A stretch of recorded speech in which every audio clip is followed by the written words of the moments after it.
Hello everyone, welcome to crazy GK trick.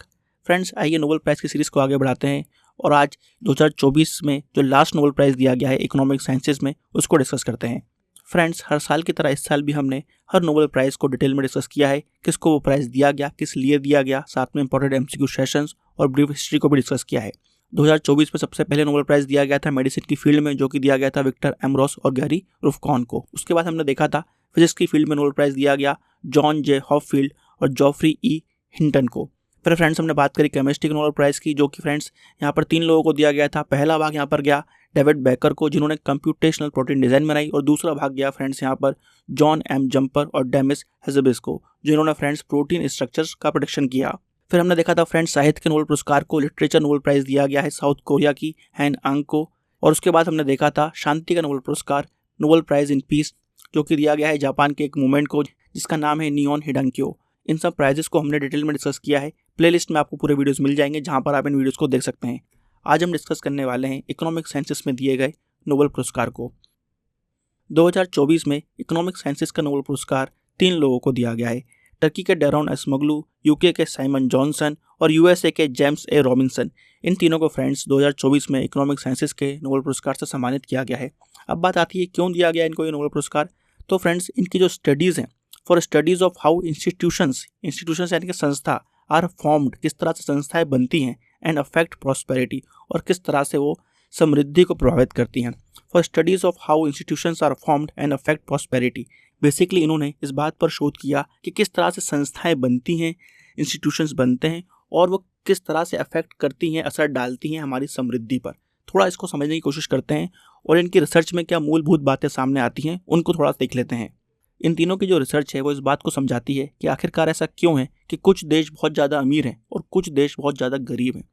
एक basic scenario अगर हम डिस्कस करें तो जो दुनिया के 20% अमीर देश हैं वो दुनिया के 20% गरीब देशों से 30 गुना अमीर हैं। तो इतना डिफरेंस कैसे आ जाता है प्रॉस्पेरिटी पे, समृद्धि में, इस बात को समझना चाह रहे थे। जब वो शोध करते गए, शोध करते करते उनको पता चला कि बेसिकली यहाँ पर जो समाज की संस्थाएँ हैं, जिनको हम बोलते हैं सोसाइटल इंस्टीट्यूशंस, उनका बहुत बड़ा रोल होता है कि कौन सा देश कितना समृद्ध रहेगा। बेसिकली यहाँ पर वो सामाजिक व्यवस्था की बात कर रहे हैं और समाज में कौन सी संस्थाओं पर भरोसा किया जाता है, किन मान्यताओं को माना जाता है, कौन से इंस्टीट्यूशंस वहाँ पर उस समाज में हावी हैं, वो डिसाइड करता है कि वो समाज कितना समृद्ध रहने वाला है, कितनी प्रॉस्पेरिटी उस समाज में रहने वाली है। एग्जाम्पल के लिए उन्होंने एक बहुत ही अच्छा शहर चुना। फ्रेंड्स, यूएसए और मैक्सिको की बॉर्डर पर एक शहर है नोग्लेस। ये जो शहर है बेसिकली पहले मैक्सिको का भाग था, जब मैक्सिको स्पेनिश कॉलोनी थी, यानी कि तब वो स्पेन का उपनिवेश था। तो फ्रेंड्स, बेसिकली यहाँ के जो लोग हैं उनकी हिस्ट्री कॉमन है, उनकी जो ज्योग्राफी है पूरी कॉमन है, सेम ज्योग्राफी है, सेम हिस्ट्री है, वहाँ के लोगों का रहन सहन कॉमन है, आपस में लोग एक दूसरे को जानते हैं। मगर यहाँ पर जब 2 कंट्रियाँ बनती हैं तो यूएसए की तरफ चला जाता है नोग्लेस, जो कि एरिजोना स्टेट में आता है, और मैक्सिको की तरफ आ जाता है नोग्लेस, जो मैक्सिको के सोनारा स्टेट में आता है। अब समय के साथ यहाँ पर सिस्टम चेंज हो गए। यूएसए का पॉलिटिकल सिस्टम, सोसाइटी का सिस्टम, इकोनॉमिक सिस्टम तीनों अलग हैं। मैक्सिको के भी तीनों अलग हैं। यूएसए का जो सिस्टम है वो आपको ज़्यादा फ्रीडम्स देता है, ज़्यादा राइट्स देता है और ज़्यादा अपॉर्चुनिटी देता है। इसलिए यहाँ पर ये देखने को मिलता है कि एरिजोना का जो नोग्लेस है वो बहुत ज़्यादा प्रॉस्परस है, वहाँ के लोगों की इनकम बहुत हाई है, लिविंग स्टैंडर्ड्स काफ़ी हाई है। मगर मैक्सिको में ऐसा नहीं है, वहाँ के लोग कंपेरेटिवली गरीब हैं, वहाँ पर इतने लिविंग स्टैंडर्ड्स नहीं है, वहाँ पर इतनी अच्छी संस्थाएँ भी नहीं हैं। तो यहाँ पर बेसिकली लोग भी कॉमन थे, ज्योग्राफी भी कॉमन थी, उनका इतिहास भी कॉमन था, रहन सहन कॉमन था, मगर उसके बावजूद उनकी प्रॉस्पेरिटी में, समृद्धि में अंतर आ गया, क्योंकि उनके सोसाइटी के जो सिस्टम थे वो चेंज हो गए। ऐसे ही उन्होंने फ्रेंड्स हिस्टोरिकल डाटास को रिसर्च करा और एग्जांपल्स के जरिए बताया कि जो संस्थाएं होती हैं, इंस्टीट्यूशंस होती हैं, उनका बहुत बड़ा रोल होता है कि कोई भी समाज कितना ज़्यादा प्रॉस्परस होने वाला है, कि कोई भी समाज कितना ज़्यादा समृद्ध होने वाला है। यहाँ पर फ्रेंड्स इन तीनों ने कॉलोनियल इंस्टीट्यूशंस को भी बहुत ज़्यादा रिसर्च करा और देखा कि किस तरह से कॉलोनियलिज्म, उपनिवेशवाद ने असर डाला है देशों की प्रॉस्पेरिटी पर। कुछ देश पहले अमीर थे, मगर जैसे ही वहाँ पर किसी यूरोपियन शक्ति का शासन आता है वो वहाँ के सिस्टम चेंज कर देता है और वो देश धीरे धीरे गरीब होना चालू हो जाता है। इन चीज़ों को भी उन्होंने बताया। कुछ देशों के साथ उल्टा भी हुआ है, वो अमीर होना भी चालू हुए। ये पूरी स्टडीज़ उन्होंने अपनी रिसर्च में की हैं और डिटेल में उन चीज़ों के बारे में बताया है। बेसिकली यहाँ पर हमको ये याद रखना है कि डेरोन एसमगलू, साइमन जॉनसन और जेम्स ए रॉबिन्सन, इन तीनों ने फ्रेंड्स ये रिसर्च करके बताया है कि समाज की जो संस्थाएँ होती हैं, इंस्टीट्यूशंस होते हैं, वो हमारी समृद्धि, प्रॉस्पेरिटी पर काफ़ी असर डालती हैं। तो फ्रेंड्स, यहाँ पर हमने डिस्कस किया 2024 के इकोनॉमिक साइंसेस के नोबेल पुरस्कार को। 2023 में यह पुरस्कार दिया गया था क्लॉडिया गोल्डिन को। इस पॉइंट को भी जरूर नोट करिएगा। फ्रेंड्स, यहाँ पर थोड़ी ब्रीफ हिस्ट्री को देख लेते हैं इस पुरस्कार की। सबसे अलग बात इस पुरस्कार की यह है कि यह पुरस्कार 1901 यानी कि जब से नोबेल पुरस्कारों की शुरुआत हुई तब से नहीं दिया जा रहा। इसकी शुरुआत 1968 में की गई। फ्रेंड्स, सबसे पहला पुरस्कार कब दिया गया? 1969 में पहला पुरस्कार दिया गया। सबसे पहला इकोनॉमिक्स का नोबेल पुरस्कार मिला था रेगनन फ्रिंच और जैन टिम्बरजैन को।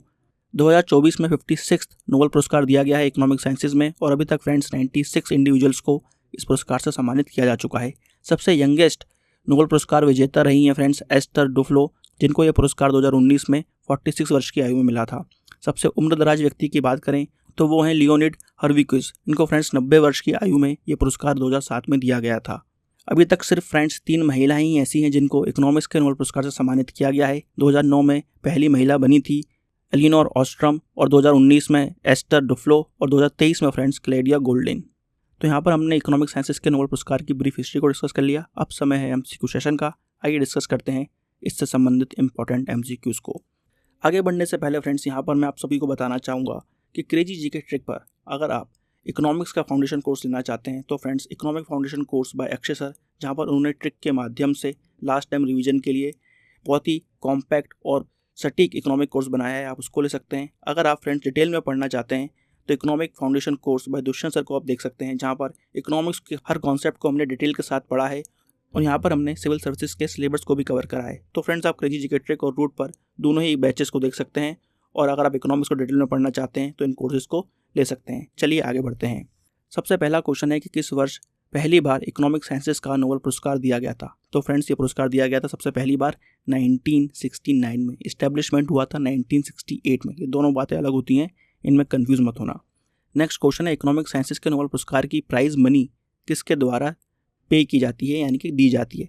फ्रेंड्स, अभी तक जो हमने नोबेल पुरस्कार डिस्कस किए थे, जैसे कि केमिस्ट्री का हुआ, फिजिक्स का हुआ, मेडिसिन का हुआ, पीस का हुआ और लिटरेचर का हुआ, इन सब की जो प्राइज मनी है वो नोबेल फाउंडेशन देता है।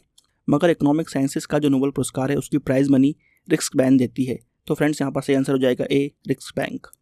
नेक्स्ट क्वेश्चन है निम्नलिखित में से किस भारतीय को इकोनॉमिक्स के नोबेल पुरस्कार से सम्मानित किया गया था? तो फ्रेंड्स, ये पुरस्कार भारत की तरफ से जीतने वाले व्यक्ति हैं बी, अमृत्य सेन। इनको 1998 में दिया गया था, और फ्रेंड्स इन्होंने बताया था कि इस तरह से इकोनॉमिक्स में वेलफेयर कंट्रीब्यूशन काम करता है, जिसके लिए इनको ये पुरस्कार दिया गया था। नेक्स्ट क्वेश्चन है इकोनॉमिक्स का नोबेल पुरस्कार किस संस्था द्वारा दिया जाता है? फ्रेंड्स, ये जो पुरस्कार है वो दिया जाता है royal Swedish academy of sciences द्वारा। तो सही आंसर हो जाएगा ए। नेक्स्ट क्वेश्चन, इकोनॉमिक्स नोबेल पुरस्कार पाने वाले सबसे युवा विजेता कौन है? तो फ्रेंड्स, सबसे युवा विजेता यहाँ पर रही हैं एस्टर डुफ्लो।